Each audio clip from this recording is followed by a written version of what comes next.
আসসালামু আলাইকুম। আপনি কি জানেন সালাম আসসালামু আলাইকুম শব্দটি আপনাকে জান্নাতের দিকে নিয়ে যেতে পারে? এটি আপনাকে পরিপূর্ণ মুমিন বানাতে পারে। না জানলে শুনিনি। সহিহ মুসলিমের 100 নম্বর হাদিস। عن أبي هريرة رضي الله تعالى عنه قال قال رسول الله صلى الله عليه وسلم لا تدخلون الجنة حتى تؤمنوا ولا تؤمنوا حتى تحابوا। আবু হুরাইরা রাদিয়াল্লাহু তাআলা আনহু থেকে বর্ণিত, রাসূল সাল্লাল্লাহু আলাইহি ওয়াসাল্লাম বলেছেন, তোমরা জান্নাতে প্রবেশ করতে পারবে না যতক্ষণ পর্যন্ত না তোমরা মুমিন হবে, আর তোমরা পরিপূর্ণ মুমিন হতে পারবে না যতক্ষণ পর্যন্ত না একে অন্যকে ভালোবাসবে। আওয়ালা আদুল্লুকুম আলা শাইইন ইদা ফাআলতুমুহু তাহাবাবতুম।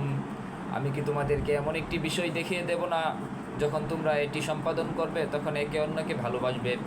আফশুস সালামা বাইনাকুম।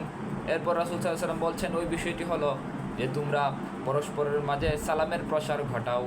এটি এমন বিষয় যেটি তোমাদের পরস্পরের মাঝে ভালোবাসা সৃষ্টি করে দিবে, আর তোমাদের পরস্পরের মাঝে ভালোবাসা সৃষ্টি হলে তোমরা পরিপূর্ণ মুমিন হতে পারবে, আর পরিপূর্ণ মুমিন হলে তোমাদের জন্য জান্নাতের রাস্তা সুগম হয়ে যাবে। সুবহানাল্লাহ।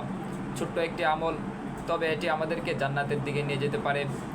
ছোট্ট একটি প্রশ্ন, আপনারা কি কাউকে সালাম দেন আপনাদের বাসায়, রাস্তায় কিংবা অফিসে? না দিলে আজকে এটি শুরু করতে পারেন। ধন্যবাদ। আসসালামু আলাইকুম।